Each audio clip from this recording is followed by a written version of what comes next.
Mesdames et messieurs, bonsoir, bienvenue dans ce flash de l'actualité sur Tounesna TV. Et commençons par les titres les plus importants.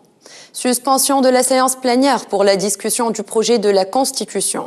François Hollande en Tunisie les 4 et 5 juillet 2013. Ministère des Affaires sociales, versement des aides sociales en 2 tranches à partir du 3 juillet.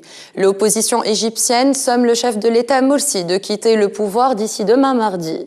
La Croatie, 28e membre de la famille européenne. Un important nombre de députés ont quitté la salle de réunion de l'Assemblée nationale constituante où se tiennent les discussions du projet de l'ANC, ce qui a poussé Mostafa Ben Jaffer, président de l'Assemblée nationale constituante, à suspendre la séance plénière. Des protestations ont en effet eu lieu au moment de la lecture des différents articles de la nouvelle constitution par le coordinateur général Habib Khadr, signalant dans ce sens que les députés protestent contre la version de la constitution présentée par Habib Khadr, considérant qu'elle représente une violation de l'article 104.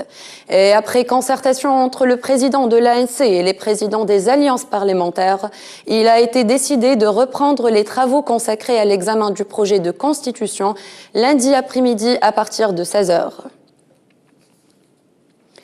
Le président français François Hollande effectuera une visite officielle en Tunisie les 4 et 5 juillet prochains, une visite qui succède à celle entamée chez nos voisins marocains et algériens. Au cours de cette visite, François Hollande rencontrera les 3 chefs de Tunisie, le président de l'Assemblée nationale constituante, le chef du gouvernement et le président de la République, et prononcera un important discours sur les transitions politiques dans les pays du printemps arabe. Les Ligues nationales de la protection de la Révolution appellent à l'organisation d'une marche protestataire vendredi 5 juillet 2013 au niveau de l'avenue Habib Bourguiba. Les unités de la sécurité publique relevant de la police de la ville de Cheba Mahdeya a réussi à faire avorter une tentative d'immigration clandestine dans la matinée de ce lundi 1er juillet 2013. La police a arrêté 8 personnes tandis que 12 autres ont pris la fuite. Le groupe qui tentait de passer les eaux italiennes clandestinement est composé de 2 Algériens, 6 Tunisiens originaires de différentes régions de la Tunisie. Le ministère des Affaires sociales commencera à partir du mercredi 3 juillet à verser des aides sociales pour le mois saint de Ramadan et Eid el-Fitr au profit des bénéficiaires du programme national d'aide aux familles défavorisées. D'après un communiqué rendu public ce lundi 1er juillet, le versement sera fait en 2 tranches, 40 dinars mercredi et 40 autres le mercredi 17 juillet.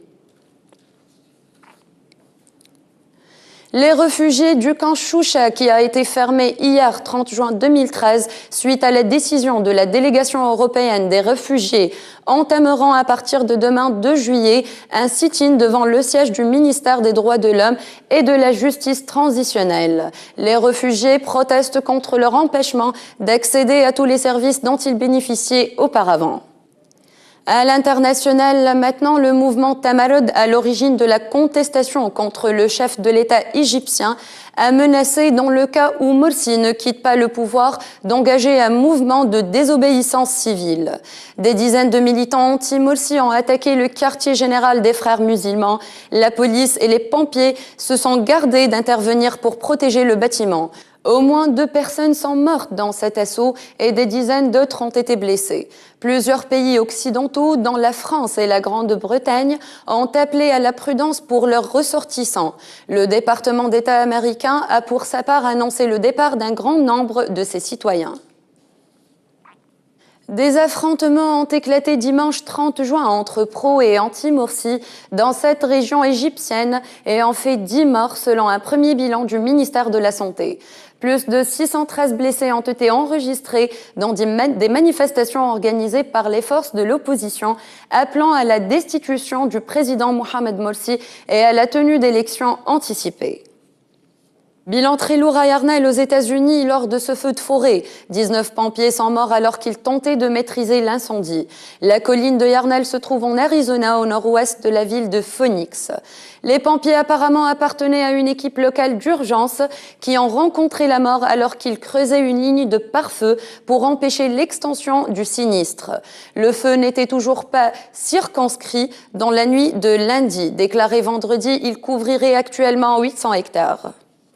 Hier, des affrontements ont eu lieu près du stade du Maracanã de Rio, en marge de la finale Brésil-Espagne. Certains manifestants ont tenté de forcer le dernier barrage des forces de l'ordre à 500 mètres du stade de football, en jetant des pierres sur les policiers, qu'ils ont répandu par des tirs de gaz lacrymogènes. La Croatie a adhéré ce lundi 1er juillet à l'Union européenne et est devenue son 28e membre. Bienvenue dans l'Union européenne, a lancé le président de la Commission européenne, José Manuel Barroso, à la foule rassemblée à Zagreb lundi à minuit, en annonçant l'adhésion de la Croatie à l'Union européenne.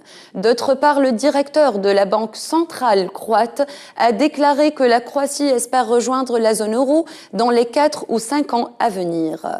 C'est la fin de ce flash. Merci pour votre attention. Bonne soirée.